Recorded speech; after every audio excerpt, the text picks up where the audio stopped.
las leyes de la termodinámica, el ajedrez y la calidad de vida. La primera ley de la termodinámica nos dice que la cantidad total de energía en un sistema es una constante, es decir, que, si trasladamos energía a otro terreno, perderemos una cantidad equivalente. Lo que significa que la energía no puede crearse ni destruirse espontáneamente, únicamente transferirse de un lugar a otro, pasar de una forma a otra. Sobre el tablero intentamos romper esa ley y crear energía, incluso crear material. Si un peón llega al otro lado del tablero, puede ascender y convertirse en una pieza, incluso en otra reina. Por supuesto, no se pueden tener dos reyes. En el ajedrez se acepta la bigamia, pero la monarquía es absoluta.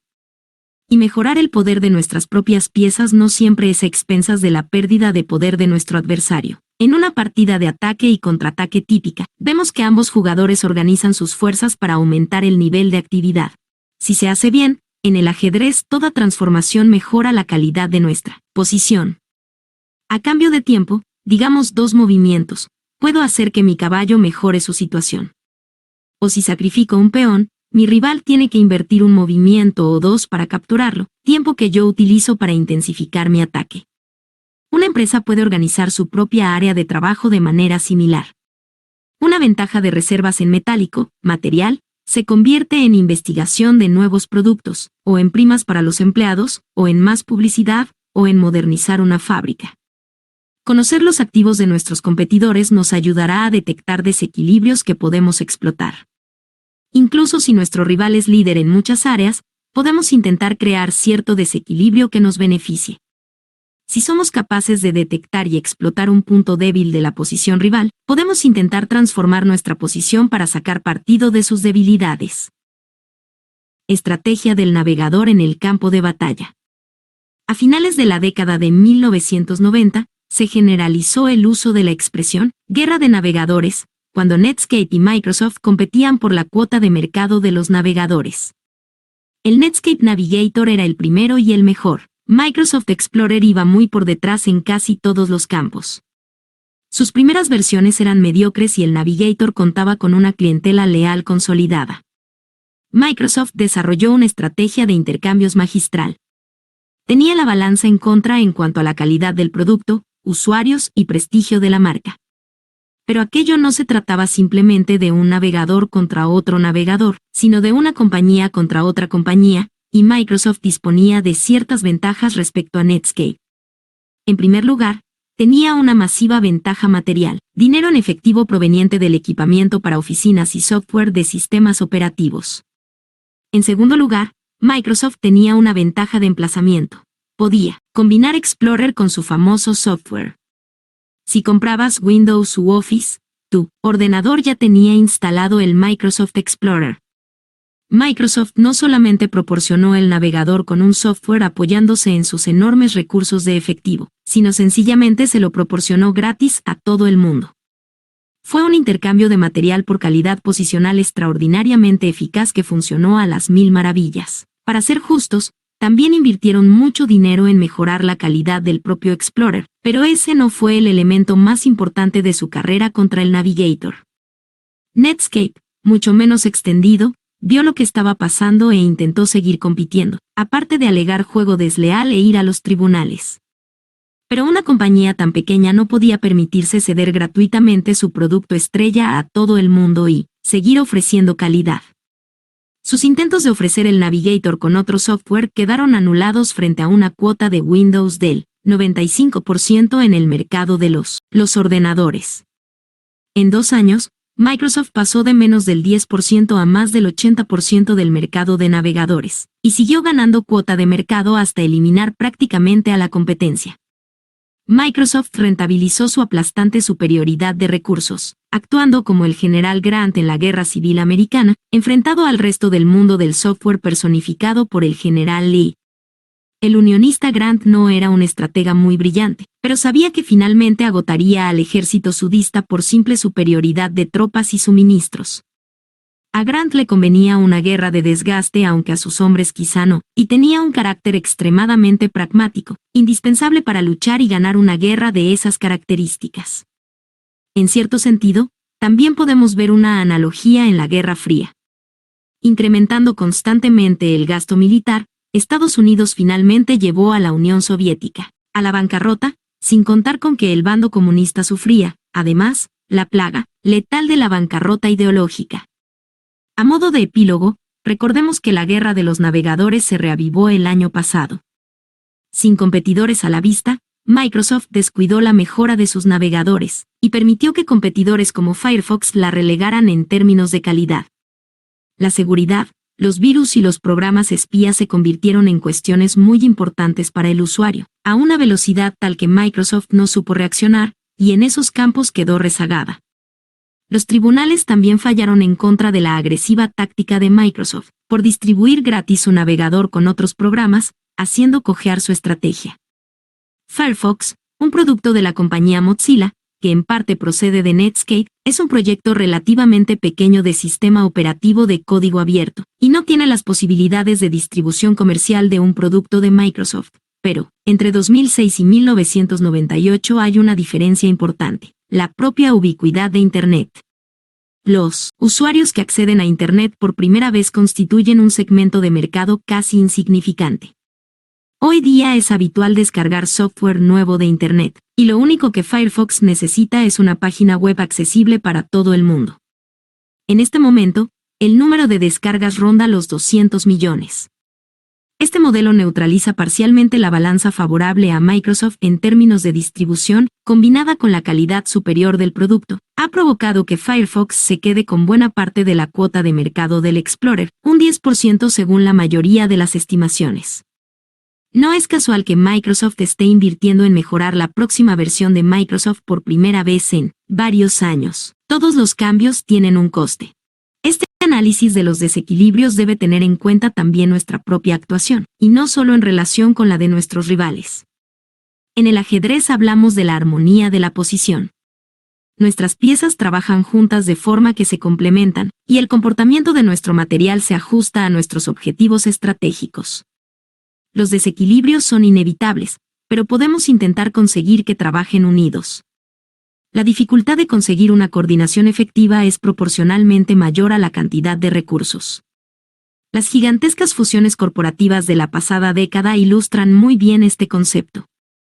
Tim Warner y AOL se unieron con un pacto de proporciones récord en 2001, y los inversores piensan hoy día en la posibilidad de separar de nuevo las compañías. Mayor no es siempre mejor, sobre todo si es a expensas de la coordinación. La segunda ley de la termodinámica trata el concepto de la entropía, según el cual los intercambios de energía nunca funcionan al 100%, siempre se pierde algo en el proceso, a menos que se alimente de algún elemento externo. Hay que destacar que esta teoría ya se formuló en cierto modo hace un siglo en el prólogo de la edición de 1755 del diccionario del Dr. Johnson, donde éste cita a Richard Dawkins: todo cambio, incluso de peor a mejor, conlleva un conflicto. Eso suele pasar también en el ajedrez, e intentamos superar esa merma energética, cualitativa o temporal. Capturar una pieza requiere invertir en un movimiento, de manera que, mientras ganamos material, podemos perder tiempo. Hemos de decidir de antemano si ese intercambio representará o no una mejora global de nuestra posición. En general hablamos de posiciones prácticamente equivalentes, cuando nuestro adversario contraataca y mantiene el equilibrio. Hemos de construir gradualmente una ventaja, buscar cualquier oportunidad de incrementar nuestros factores MTC. Pero si nuestro rival flaquea, a menudo tenemos la posibilidad de aumentar radicalmente la cantidad relativa de energía de nuestra posición, con un enérgico intercambio. Muchos errores infravaloran factores dinámicos como el tiempo y la iniciativa, dejando la posición expuesta a un intercambio de material en lugar de mayor disponibilidad de tiempo para atacar. Pensemos en las primeras victorias de Napoleón, sobre todo durante la campaña de 1796. Sus triunfos se debieron en gran medida a las anticuadas ideas de sus adversarios sobre los factores dinámicos. Ellos seguían fieles al antiguo sistema: batallones extensos y permanentes, y lentitud de maniobra. Napoleón consiguió desconcertarles y vencerles con sus ataques sorpresa y sus tácticas innovadoras. Convirtió su inferioridad numérica en velocidad y calidad. Aumentar nuestro radio de alcance. Volviendo a la física por última vez, nos encontramos con una idea comúnmente aceptada expresada en el principio. Un sistema ordenado pierde menos energía que un sistema caótico. Si nuestras piezas trabajan juntas, pueden transformar mejor una ventaja en otra sin perder calidad. Una posición, o una empresa, o una formación militar que, de entrada, está desorganizada puede destruirse totalmente al intentar transformarse. Conseguir un objetivo puede significar un merma tan grande en otro terreno, que acabe eliminándonos del todo, una consecuencia muy frecuente cuando se parte de posiciones poco sólidas. La frase, derrota rápida, aparece frecuentemente en las anotaciones de las partidas de ajedrez. Un jugador que está en una posición difícil tiende a cometer errores debidos a la presión psicológica de saberse en peligro. Una causa más concreta de dichos derrumbamientos es que una posición inferior tiene menos capacidad de resistir la pérdida de energía necesaria para pasar a la acción. Si una compañía tiene problemas financieros, puede apostar por un proyecto arriesgado o ser conservadora y hundirse poco a poco. Sin estabilidad, una aventura arriesgada puede provocar una quiebra total de la compañía, incluso en el caso de que la apuesta consiga sus objetivos inmediatos. Resulta fácil comprender la sobrevaloración del alcance de los recursos militares. En la Segunda Guerra Mundial, Alemania intentó combatir en un frente que se extendía desde los bosques rusos hasta los desiertos de Libia. Era sencillamente demasiado territorio para que lo cubrieran sus tropas, y un escenario demasiado amplio para que sus generales lo pudieran abarcar, y mucho menos controlar. Algo parecido a cuando un político pierde influencia y decimos que su capital político se agota y que debe seleccionar mejor sus batallas. Significa una pérdida de energía acumulada, en este caso en prebendas y en la habilidad de compensarlas con influencias. La expansión excesiva es un concepto que se puede aplicar con frecuencia a otros ámbitos de la vida. Pan Am, la compañía que una vez dominó los cielos, invirtió en líneas y aviones nuevos justo cuando el mercado estaba a punto de tocar techo, y en poco tiempo se enfrentó a graves problemas. Como suele ocurrir, por una combinación de desequilibrios negativos, pasó de una posición victoriosa al fracaso. El impacto de la crisis energética global de 1973 fue un factor externo esencial que emergió inmediatamente después de una batalla legal, que concedió importantes rutas internacionales a los competidores de la compañía. La Pan Am intentó resolver alguno de sus problemas comprando una línea aérea local, pero, como suele suceder desde una posición débil, aquel golpe de audacia tuvo consecuencias nefastas. Pagaron demasiado por la National Airlines y acumularon una deuda enorme, que limitó futuras maniobras a la desesperada. Aguantaron vendiendo activos y rutas, gastando sus recursos materiales y esperando un cambio de situación que les fuera favorable. La compañía quedó en una situación tan frágil que cualquier factor negativo podía destruirla. En 1988, la bomba terrorista de Lockerbie, en el vuelo 103 de la Pan Am, fue la estocada final. La venta de billetes bajó en picado, y la posterior caída global del tráfico aéreo, motivada por la Primera Guerra del Golfo, acabó con la quiebra de la compañía en 1991.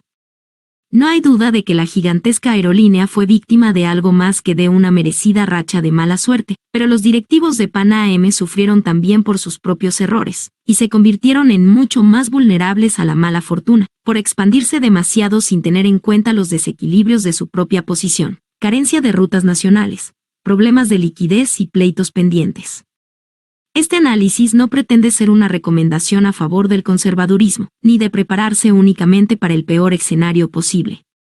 Asumir riesgos es parte esencial de cualquier tarea, lo fundamental es el contexto de dicho riesgo.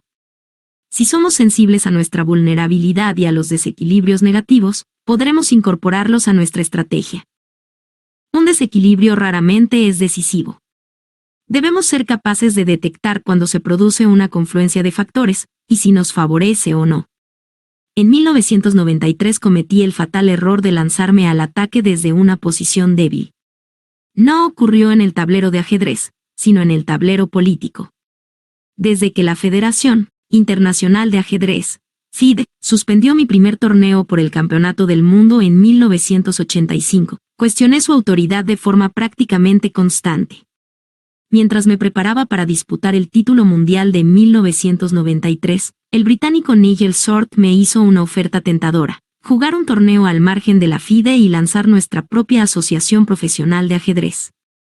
Eso suponía al menos la oportunidad de romper con la burocracia corrupta y convertir el ajedrez en un deporte moderno.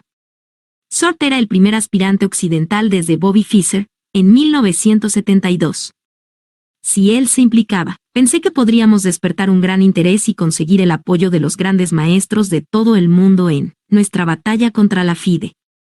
Apenas unos años antes, la unión de jugadores profesionales que yo había creado fracasó cuando los GM occidentales formaron un bloque de oposición.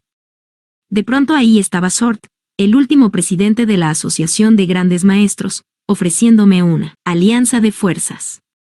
Ahora, pensé, podremos realmente unir al mundo del ajedrez. Aquello resultó un error garrafal, el peor de mi carrera. En cuanto lo anunciamos, quedó claro que mis suposiciones eran incorrectas y que Sort no contaba con el apoyo previsto.